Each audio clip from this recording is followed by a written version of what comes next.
We began this journey in the depths of winter nearly 2 years ago on the steps of the old state capitol in Springfield, Illinois. I knew that the size of our challenges had outgrown the smallness of our politics. I believed that Democrats and Republicans and Americans of every political stripe were hungry for new ideas and new leadership and a new kind of politics. 21 months later, we've come so far. We've come so close because of you. That's why we cannot afford to slow down or sit back. We cannot let up for 1 day or 1 minute or 1 second in this last week. Not now, not when there's so much at stake.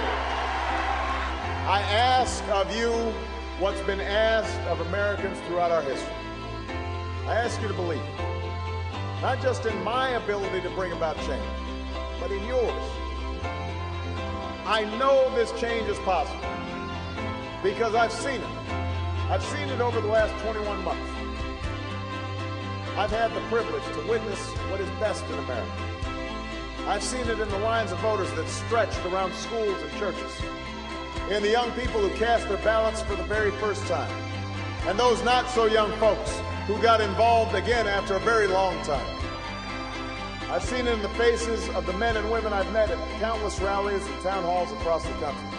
Men and women who speak of their struggles, but also of their hopes, of their dreams. Hope, what led those who couldn't vote to march and organize and stand for freedom, that led them to cry out, "It may look dark tonight, but if I hold on to hope, tomorrow will be brighter." That's what this election's about. That's the choice we face right now. Don't believe for a second this election's over.